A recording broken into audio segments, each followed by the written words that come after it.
In the fortress city of Ironhaven, where witches rule and magic is a privilege of the elite, a young man named Wolf nervously etches a forbidden spell onto his simple drill. He's just a workshop grunt, and what he's doing is punishable by death. With a final, shaky breath, he finishes the last line. The drill doesn't just work. It hums with raw magical energy, the inscription glowing brightly. This confirms his worst fear and greatest secret. He is a magi, a descendant of the forgotten magic users. Panicked, Wolf grabs his tools, disguises himself, and navigates the heavily guarded city levels to a pawn shop run by a shrewd witch. She tests his work, her eyes widening as the drill charges at an impossibly high rate. He quickly sells the tools for a small fortune and slips back into the crowds, his heart pounding. Wolf's bike sliced through the neon-drenched city, a silver blur against the crowded streets. He dodged cars, weaving through throngs of people with practiced ease. Finally, he reached the ramp. A border guard gave him a nod. "Good day," the guard asked. Wolf grinned, catching his breath. The best. The barrier lifted, and he was home. He pedaled through the familiar maze of cinderblock alleys and cookie-cutter apartment blocks of Noxis territory. His place was a modest one-bedroom, nothing special, with tan walls and synthetic wood floors. It was his sanctuary. Dropping his keys, he slumped into his old recliner. On the table before him sat a handful of empty blue mana crystals, their light completely faded. They were worthless like this. He remembered the jolt of energy from his last inscription, a powerful hum that had coursed through him. Could he do that again? He picked up a crystal, closed his eyes, and focused, trying to push that same energy from his core into the stone. Nothing. Frustration gnawed at him. He booted up his computer, diving into research. He learned about the crystals, their origins, and the warnings, the danger of trying to charge them. The official line was clear. It couldn't be done. But Wolf wasn't convinced. An idea sparked. It was crazy, but what did he have to lose? He grabbed a soup pot, filled it with water, and placed a single crystal inside. Setting it on the stove, he held his hand over the water and focused again, pulling the energy from deep within his chest. His palm began to glow. The water shimmered with an ethereal blue light for a moment, and then darkness. The effort drained him completely, and he collapsed into a deep, exhausted sleep right there in his chair. When he woke, the sun was streaming through his window. He stumbled to the stove, his heart pounding. He grabbed the crystal, still warm, and placed it on his diagnostic pad. The screen flickered to life. 30 units. 30 units. That was more than he made in a week. A grin spread across his face. This was it. This was his breakthrough. Eagerly, he repeated the process with a second crystal. The same result, another 30 units. But this time, the drain was different. It wasn't just physical exhaustion. It was a mental strain, a deep ache behind his eyes. He sat down, instinctively closing his eyes and meditating to recover. As he breathed, he felt a soothing, warm energy flow back into him, pooling in a small, warm pouch right in his chest. He realized then what he had truly discovered. This wasn't just about money. This was about power, and he was just getting started. Wolf continued meditating until the mana in his chest felt full. It felt natural, as if awakening old memories. He was whole for the first time, yet felt the weakness of a newborn. Realizing it was afternoon, he rushed to his courier job. He accepted an order for the Noxis main house, grabbed his crystals and bike, and sped off. He felt stronger, his legs more powerful from the meditation. Arriving at the restaurant, he picked up the order for Butler James. He raced through traffic on his modified electric bike, weaving through the crowd. At the Noxis gates, he was met not by the butler, but by Uncle Ivan himself. Ivan invited him inside for a family gathering, noting Wolf had turned 18. As they shook hands, a spark of energy flowed between them, shocking Ivan. Inside the dining room, Wolf met the men of the family, many wearing gloves. He was introduced to Roman and felt the same energy spark during a handshake. Wolf was seated in a place of honor next to Ivan. He met Melody, a failed witch, and her quiet sister Cassie. Ivan announced Wolf and Cassie would be trained together. After dinner, Ivan led Wolf and Roman to a soundproof study. He revealed a secret. In centuries, only 2 men in the family had a strong enough magi bloodline to gather mana. The first was Ivan. The second, he suspected, was Wolf. Wolf is locked in a serious conversation with his uncle Ivan. The topic? Mana, but not in the way you might think. Ivan's voice is low, filled with a grim warning about the inherent dangers of wielding such power. He explains that mana isn't just a tool. It's a force with a dark history, a history deeply entangled with their own family, the Noxis clan. Ivan then reveals the true nature of the threat they've faced for generations, the witches. These aren't just fairy tale villains. They are powerful, malevolent beings who once brought the world to its knees. The Noxis family, he explains, has always stood as the first line of defense against them. As Wolf tries to process this earth-shattering revelation, another figure, Roman, steps forward. He presents an ancient, leather-bound book. It's a magi manual, but its cover is charred and the pages are brittle with age, a silent testament to a forgotten, fiery battle. Wolf takes the book, his hands tracing the scorched cover. He flips it open, his eyes immediately drawn to the intricate diagrams within. There are detailed sketches of mana orbs, pulsing with energy and complex fire circles, designs of immense power and forgotten rituals. He's completely absorbed, trying to decipher the ancient symbols, feeling an unexplainable connection to the knowledge held within these pages. He can almost hear the crackle of flames and the whispers of ancient spells as he studies the diagrams, the world around him fading away. And then it happens. As Wolf's fingers brush across a particular sigil, a complex, swirling pattern of a fire circle, a faint light begins to emanate from his own arm. He looks down, his heart pounding in his chest. A magical circle, identical to the one in the book, is materializing on his skin, glowing with a soft, ethereal light. It's not just a pattern, it's a brand, a birthright, the symbol of the Noxis clan heir. In that single, breathtaking moment, Wolf's entire world shifts. He is no longer just a young man. He is the inheritor of a sacred duty and a terrifying legacy. The weight of his destiny settles upon him, clear and undeniable. What will he do next? Sunlight creeps into Wolf's tiny room, but he's already awake, lost in meditation. He sits on a worn beanbag, picturing his mana not as a misty cloud, but as a thick, flowing liquid.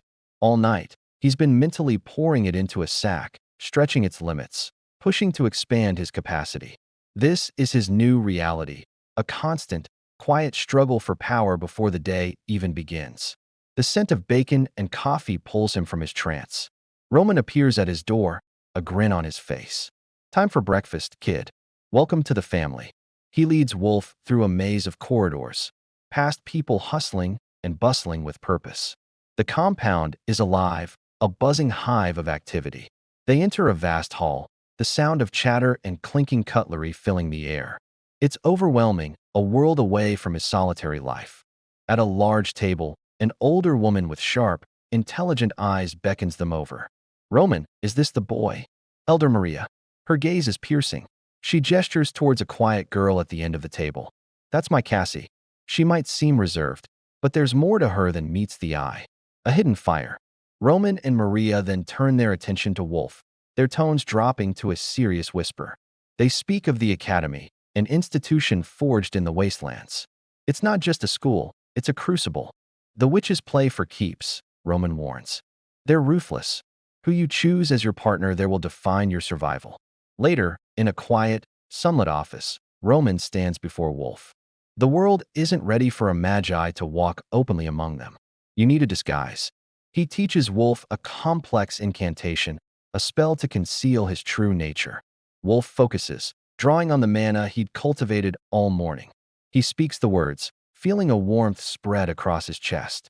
A faint, glowing symbol, the guardian crest, materializes on his skin for a moment before vanishing. A surge of power, clean and potent, flows through him. It's a feeling of rightness, of strength. He's not just hiding, he's becoming something more. The first day is over, but his journey has just begun. Sunlight streamed into the Noxis house, illuminating the dust motes dancing in the air. Wolf sat cross-legged on the floor, his eyes closed, deep in concentration. A faint, shimmering blue light flickered around his fingertips as he practiced manipulating his mana.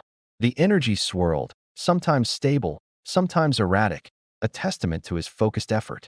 Just as he was about to coalesce a small orb of light, the door creaked open. Cassie peeked in, a tray laden with food in her hands. She moved quietly, not wanting to disturb him, but Wolf's senses were sharp. He opened his eyes, the blue light dissipating instantly. "Cassie," he said, his voice warm. "You didn't have to." She placed the tray down, her cheeks slightly flushed. "You've been training all morning. And there's a letter for you." Wolf took the letter but set it aside, his attention on her. He noticed the familiar flicker of self-doubt in her eyes. "You're more capable than you think, Cassie," he said gently. "You just need to believe in yourself." Her smile was small but genuine, a seed of confidence planted. They ate together, the conversation flowing easily. Cassie spoke of her sister, Melody, her voice filled with a mix of admiration and concern. "She's so brilliant," Cassie sighed. "I worry I won't be able to keep up with her at the academy." Wolf listened patiently. "You'll be great," he reassured her. "We'll be there together. We'll figure it out." Their quiet moment was interrupted by the arrival of Elder Maria. She carried a small, ornate box filled with curious magical tools, gleaming crystals, fine silver wires, and oddly shaped carving implements. "The academy entrance exam is approaching," she announced, her voice resonating with authority. "Your next task is to create a mana storage trinket. It will test your control, your knowledge, and your creativity." She left them with the tools and a final, encouraging nod. Wolf and Cassie looked at each other, a shared spark of excitement in their eyes. He picked up a smooth, black stone, and she selected a delicate carving knife. Side by side, they began to etch intricate magical inscriptions onto its surface. Their hands occasionally brushed, and their heads leaned close as they whispered ideas back and forth. In the quiet focus of their work, a connection deeper than friendship was being forged, a partnership built on magic, trust, and the promise of a shared future. It all started with a simple idea: to craft powerful protective talismans. They gathered small, smooth wooden tokens, the perfect canvases for what was to come. With steady hands, they began carving intricate, ancient runes onto the surface of each one. Every line and curve had to be perfect, humming with latent power. Cassie, ever connected to nature, first experimented with dandelion flowers, hoping to infuse their essence into the charms. She crushed the delicate petals, trying to draw out their subtle energy. The magic was there, but it was faint, like a whisper in the wind. She soon realized that the most potent source of mana wasn't in the flowers, but standing right beside her. Wolf's energy was a deep, resonant well of power, far stronger than anything she could find in the wild. The next step was risky but necessary. To truly bind the magic, they needed a powerful ink. A single, shimmering drop of Wolf's blood was all it took. Carefully, they used it to trace over the carved runes, and the wood seemed to drink it in, instantly darkening with power. The air in the room grew thick with anticipation. Now came the moment of truth, the activation. As they worked, Cassie realized she needed a continuous flow of Wolf's mana. He reached out, his hand gently resting on her shoulder. The connection was immediate. A surge of raw energy flowed from him, through her, and directly into the talismans. The runes began to glow, first a soft amber, then a brilliant, blinding white light that filled the entire room. The power was immense, almost overwhelming. When the light finally faded, they were left panting, completely drained but triumphant. Lying on the table were 3 perfectly crafted talismans, each one glowing with a soft, steady light, humming with protective energy. They had done it. Their first collaboration was a success, a testament to their combined strength and the powerful bond they had just forged. Just as they're celebrating their success, a group of powerful noble witches storms into town. They're on a manhunt, searching for a fugitive, and they're not asking questions nicely. This is bad news for Wolf because he's got a side hustle that's super illegal, recharging mana for cash. If these witches find out, he's not just in trouble, he's done for. He has to get out of the city, and he has to do it now. But while Wolf is panicking, Cassie gets a surprise of her own. Her family sends her an old heirloom, a talisman that's been passed down for generations. It looks ancient, maybe even a little worn out. But when the visiting countess, a big shot among the noble witches, lays her eyes on it, she's completely stunned. The runes on Cassie's talisman aren't just old. They're ancient, powerful, and perfectly crafted. When the Countess tries to test it with a spell, the talisman springs to life, creating a defensive shield so strong it leaves everyone speechless. It's not just an old piece of jewelry, it's a legendary artifact. Suddenly, Cassie isn't just some ordinary witch. She's the owner of a talisman that defies all expectations, a piece of magic that even a countess finds extraordinary. What does this mean for her and Wolf? As he's trying to escape the city and hide his criminal past, Cassie is holding a key to a powerful, mysterious history she never knew she had. One of them is running from a dangerous secret, while the other has just unlocked one. Their lives are about to get a whole lot more complicated, and the magic they've uncovered is just the beginning. This family heirloom changes everything, but is it for the better? Ever feel like your world is about to be turned upside down? For Cassie, that was just another Tuesday. Picture this. She's clutching her amulet, this strange heirloom that suddenly feels way too important. Meanwhile, her best friend Wolf is making a run for it, zipping through the city on an electric bike, thinking he can outrun destiny. Spoiler alert, you can't. Suddenly, screeching tires and the roar of an engine. A massive armored personnel carrier blocks their path. Out steps the formidable Madame Ashcroft. No introductions needed. She's not asking, she's telling. They're going with her. Their escape attempt? Over. Their new life? Just beginning. The journey to the Witch Academy isn't your average road trip. They descend into the city's dangerous lower levels, a place most people pretend doesn't exist. Then it's out into the Badlands, a desolate wasteland stretching to the horizon. This is where the world's magic bleeds through, and with it come monsters. Not the storybook kind, but real, teeth-and-claws nightmares. Along the way, they pass the smoking wreckage of a vehicle, a stark reminder that this world doesn't play fair. Something violent happened here, and very recently. Finally, after a journey that feels like a lifetime, they see it. Rising from the desolate landscape, a sprawling fortress of spires and shadows, the Witch Academy. It's both breathtaking and terrifying. Madame Ashcroft wastes no time explaining the rules of their new home. This isn't just a school, it's a battleground. Every student is ranked. You start at the bottom, and the only way up is to prove your power. You compete, you fight, you claw your way to the top for a chance at a better life. Fail, and you're cast back into the world that tried to swallow you whole. For Cassie and Wolf, this is it. The ultimate test has just begun, and the stakes are higher than they could ever have imagined. His journey began with a simple task, helping his friend Cassie prepare for her entrance exam at the prestigious Magical Academy. Cassie, a fledgling witch, needed a wand, but not just any wand. Wolf, with his skilled hands, meticulously carved a masterpiece from a sturdy branch, engraving it with ancient, powerful runes, symbols of a magic long forgotten. He poured his focus into every detail, knowing this wand would be Cassie's key to a new life. Their arrival at the academy was anything but quiet. The grandeur of the institution was overshadowed by the immediate tension between the commoners and the entitled nobles. It didn't take long for trouble to find them. Luke, the arrogant servant of a noble family, singled out Wolf. Contempt dripped from his voice as he challenged Wolf to a duel, a blatant act of intimidation.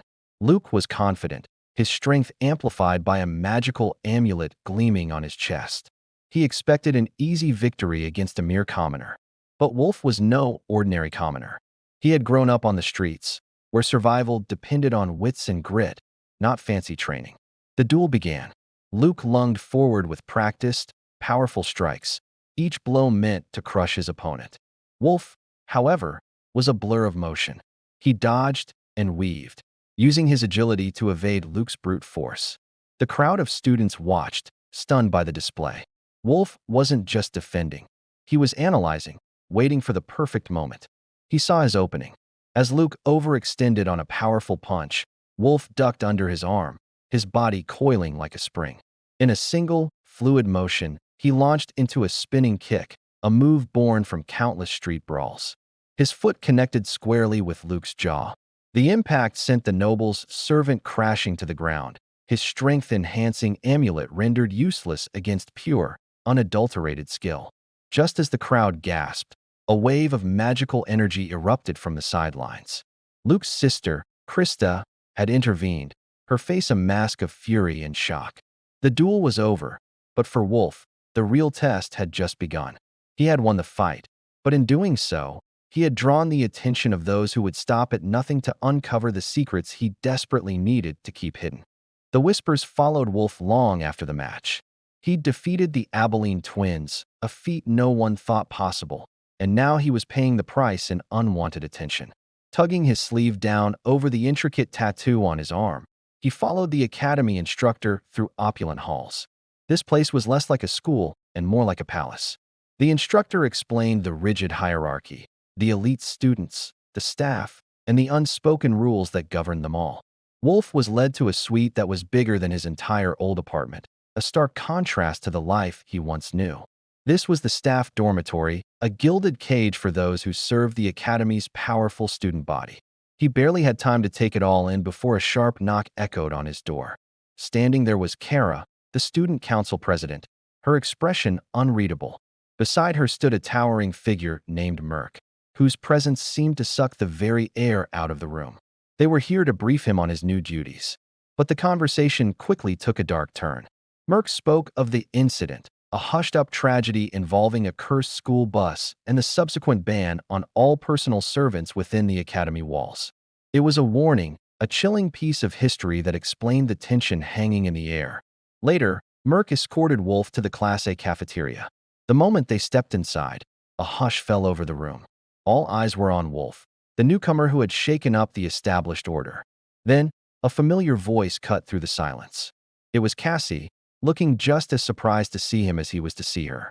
Before they could properly catch up, a girl with fiery red hair and an even fiercer attitude strode over. "So you're the one everyone's talking about," she said, her eyes scanning him from head to toe. "I'm Ella, and I hope you're ready for what comes next." The challenge was clear. Wolf's life at the academy was just getting started, and it was already more complicated than he could have ever imagined.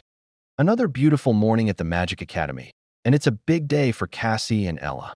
It's their very first day, and luckily, they have the ever-resourceful Wolf Noxis to help them get ready. You know, magic can do a lot, but a perfect hairstyle? That takes a special kind of wizardry. Wolf, ever the big brother figure, uses some clever, everyday tricks to help the girls with their hair and makeup. No wands needed for this, just a little creativity. They look absolutely stunning and ready to take on the world.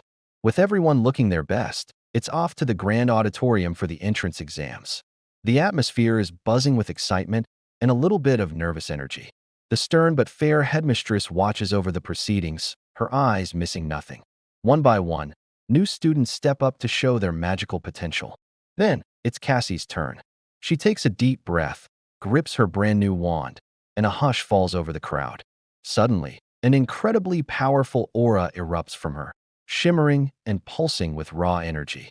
It's stronger than anyone could have imagined, leaving the teachers and students completely speechless.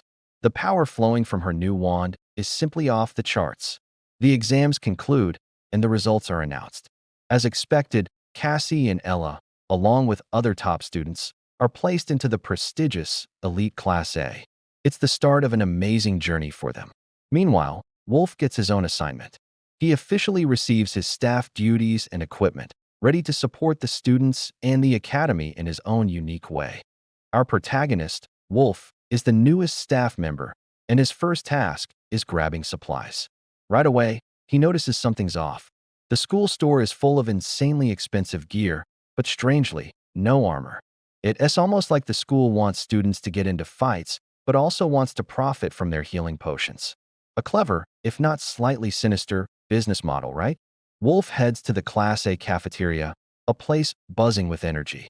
Here, he meets the lovely Ella and Cassie, surrounded by a lively group of witches. Among them is Risa, a girl who looks like she could win any fight she gets into. And speaking of fights, it doesn't take long for one to break out. Two cliques start throwing spells, and it's pure chaos. It's a wild welcome, showing Wolf that this academy is more like a battlefield than a school. Later, we're in the practical skills classroom for the much-anticipated familiar summoning ritual. The teacher's a bit overwhelmed, so Wolf steps in to help, expertly fixing the students' faulty summoning circles. You can tell he's more than just a simple staff member.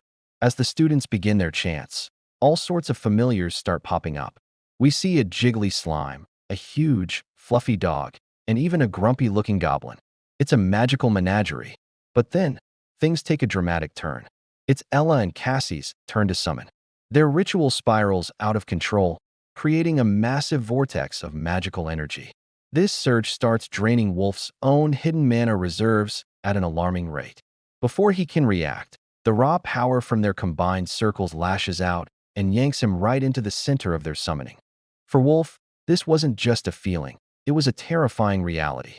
The world around him shattered into a kaleidoscope of colors as excruciating pain racked his body. Mana, raw and untamed, surged through him, threatening to rip him to shreds. He was trapped in a summoning ritual, a sacrificial pawn in a game he didn't understand. Just as he felt his consciousness fading, the torment stopped. He opened his eyes to see two young women staring down at him, their expressions a mix of shock and disbelief. These were the witches who had summoned him, Ella and Cassie. They explained the unthinkable. He was now their familiar. But it got even crazier. A voice echoed from a magical device, announcing his compatibility rate, an unprecedented 97%. Such a high number was unheard of, and bonding with two witches at once was supposed to be impossible. Before Wolf could even process this bombshell, he found himself whisked away to the Academy's study group. He was introduced to a quirky cast of characters. There was Mary, a girl so fluffy and sweet she seemed to radiate warmth, and Reiko, a noble with an air of refined elegance and quiet power. Thrown into this strange new world of magic and social intrigue, Wolf, the impossibly compatible familiar, had to navigate his new life bonded to two powerful witches. From agonizing rituals to awkward introductions, his journey was just beginning. What secrets does the Academy hold?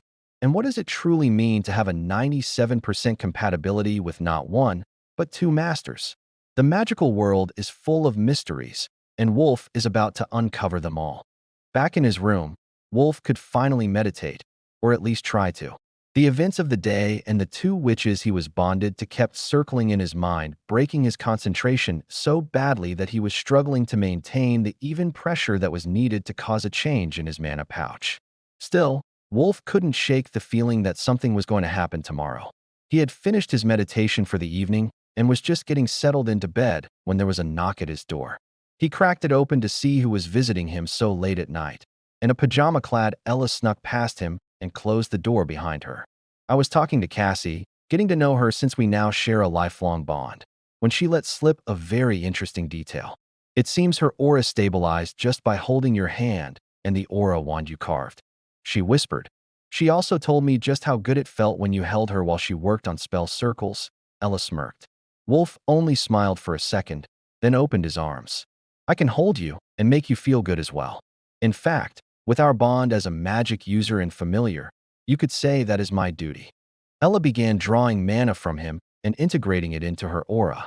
The more she drew from his storage into her aura, the more pronounced the effect got, until she began not so discreetly rubbing against him. Wolf picked her up and lay her on the bed. Did she tell you that the feeling was more manageable with more skin contact? Wolf whispered, then wrapped her up in his arms and began to feed her mana with their bodies pressed together. Wolf, you have to warn a girl before you do that. I almost passed out. Ella whispered. You're not finished, are you? I'm just getting started with you. Wolf replied, gently stroking her back. Wolf slowly began to pull mana back from her aura into his storage, then pushed it all back to Ella, enhancing her aura once again. The sensation was exquisite. Oh goddess, swallowing that was a mistake, but in a good way. I can feel the mana inside me. My whole body is hot. She whispered. I already cautioned her to keep everything that she told me strictly secret. I really have to go, though. See you tomorrow at the pool. Ella replied, sneaking back out the door. The pool. Wolf wasn't sure how he was going to look at Ella the same way after seeing her like that. Sleep wasn't going to happen, so Wolf tried to meditate again. As he gathered mana and focused on his body, he noticed there had been some major changes. His muscles absorbed mana more easily, and his bones were beginning to gain a light coating of mana. Wolf, get up. The pool is open. Just wear your gym clothes over. We like to go for a workout before lunch. Asia called through the door. Time had passed faster than he had thought. Wolf got dressed and headed out. He found the student council president and her assistant grabbing a very early breakfast. Early morning pool days already? You'll be the best toned familiar in no time. Merc laughed. Wolf arrived at the pool. Everyone was still in their gym clothes, having a morning meet and greet. Cassie waved happily from her spot. "Oh, the guest of honor, my beloved blueberry muffin. Long time no see." One of the witches cheered. "All right, first up, there has been a challenge from Candy to a pair of her fellow first years. After that, we have a challenge among the fourth years, and finally a challenge from myself to Wolf Noxis," Risa declared. Cassie and Ella came to sit with Wolf. "How was your first full day at the academy?" Wolf asked Cassie. "Don't remind me. It's a nightmare. I scored too high on the test, so the high nobles felt insulted. And now the familiar link isn't working correctly." Cassie sighed. "At least you can make friends here." "But what do you mean the familiar link is not working correctly?" Wolf asked. "A witch should be able to summon their familiar from anywhere in the vicinity, but Ella and I tried this morning, and you didn't even wake up." Cassie shook her head. "We will think of something. You can't force people to stop being jealous, but since we share a familiar, I think Professor Ashcroft will let me switch tables." Ella assured her. "I just need to follow Grandma's advice and get far enough ahead to crush the others so badly on the exams that their opinion doesn't matter," Cassie replied. "Then the first things you need are defensive spells and someone helping you build power outside class. Wolf can help you with both of those, can't he?" Risa asked.